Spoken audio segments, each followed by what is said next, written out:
परिवार का महत्व। शाम का समय था। ऑफिस से घर आने के बाद पिता फिर से ऑफिस के काम पे बिजी था। तभी उसका 10 साल का बेटा पास आया और बोला, पापा मैं आपसे कुछ पूछ सकता हूँ? हाँ पूछो, काम से नजर हटाए बगैर पिता ने जवाब दिया। आप 1 घंटे में कितना कमा लेते हो? बेटे ने पूछा।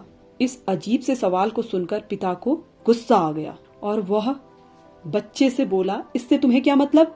देखते नहीं मैं काम में बिजी हूँ।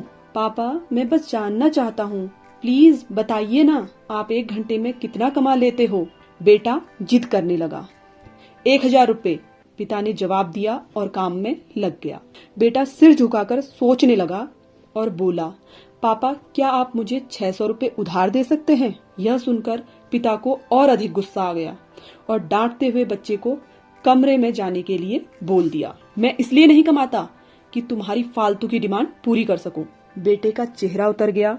भारी कदमों के साथ वह वहां से चला गया। पिता कुछ देर तक तो बेटे की बात से नाराज रहा, फिर काम में लग गया। काम खत्म होने तक उसकी नाराजगी भी खत्म हो चुकी थी। अब उसे बेटे के प्रति अपने खुद के व्यवहार पर दुख होने लगा। वह सोचने लगा कि हो सकता है बेटे को सच में किसी जरूरी चीज के लिए 600 रुपए की जरूरत हो। वो वैसे भी हर समय पैसे नहीं मांगता।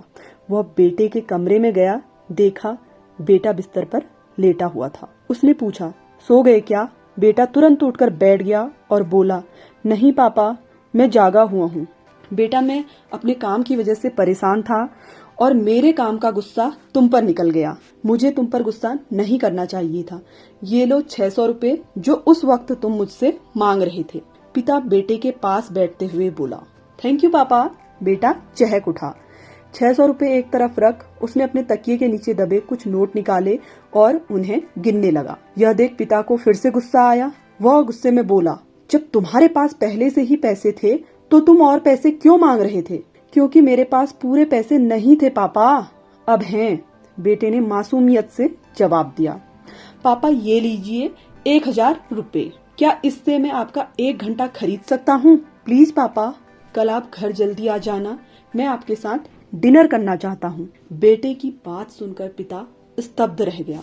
इस कहानी से हमें शिक्षा मिलती है कि पैसे कमाने की जद्दोजहद में हम इतना ज्यादा व्यस्त हो जाते हैं कि हमारा परिवार पीछे छूट जाता है। हमारे पास अपने परिवार, प्रियजनों के साथ बिताने के लिए समय ही नहीं होता। समय धीरे धीरे हमारे हाथ से फिसलता चला जा रहा है और बीता हुआ समय कभी भी वापस नहीं आता। ऑफिस में हमारा रिप्लेसमेंट बड़ी ही आसानी से ढूंढ लिया जाएगा, लेकिन परिवार का कोई रिप्लेसमेंट नहीं है। अपने परिवार को महत्व दें। कैसी लगी आप सबको आज की ये कहानी कमेंट करके जरूर बताएं। अगर आपको कहानी पसंद आई हो तो कहानी को लाइक, शेयर और चैनल को सब्सक्राइब जरूर करें। और हाँ दोस्तों, आप सभी लोग अपने परिवार को समय जरूर दें। कहानी को सुनने के लिए आप सभी का बहुत बहुत धन्यवाद।